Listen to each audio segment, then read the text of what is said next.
let's talk a little bit about what the sports teams on the campus have been doing. Well, kind of a light week this week with homecoming. A lot of the fall sports take the week off so they can enjoy the homecoming festivities, and a lot of the coaches try to schedule that. The only team that was in action all week, the men's soccer team, actually got a win last night down at Jacksonville, nice. Defeating Jacksonville University 2-1.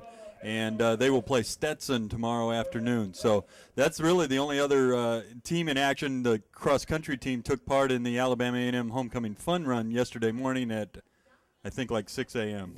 Too early for you. we are here in the Telecommunications and Distance Learning Center and Off-Campus Bookstore number 2 halftime show. Tom Galbraith, the Sports Information Director here at Alabama A&M University, joining us.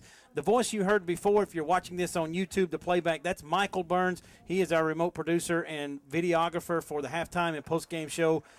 Tom, you caught us up on a lot of things going on the Hill. What are some things upcoming for other sports? Well, the big news this week is that we finally have some other home events. You know, we've had a lot of teams just on the road this fall, but Tuesday night, the volleyball team in action at home, kicking off their SWAC season against Alcorn. That's a 7 o'clock tip. Or I don't know what you call it, volleyball. 7 o'clock first serve, I guess. It's not a kickoff or a tip-off. It's a first serve sounds serve-off. No.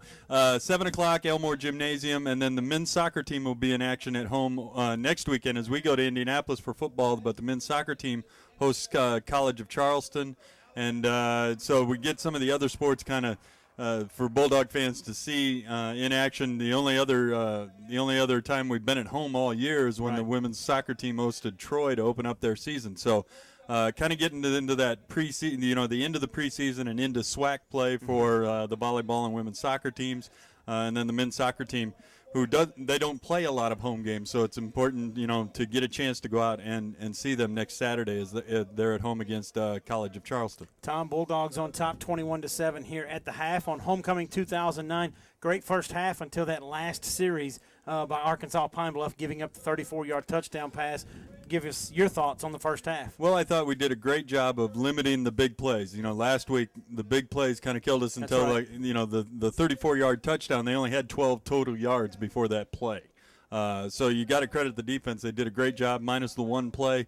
But you got to credit Pine Bluff too. They did the things late in the half that you need to. You pinned us back in our own zone, called a few timeouts, saved them a little time on the clock. So, but I think what is true is you're seeing the better team take advantage of, take control of the game. I think, both things being equal, A&M's the better team today. And as long as you don't turn it over and don't let them have any big plays, I feel confident that the second half is going to turn out the way we want it to. Tom, thank you for coming by and joining us here on the Telecommunications and Distance Learning Center halftime show right here on 90.9 WJAB FM. We'll take our final timeout of the halftime show when we come back. Third quarter of Bulldog football. This is the Alabama A&M Network.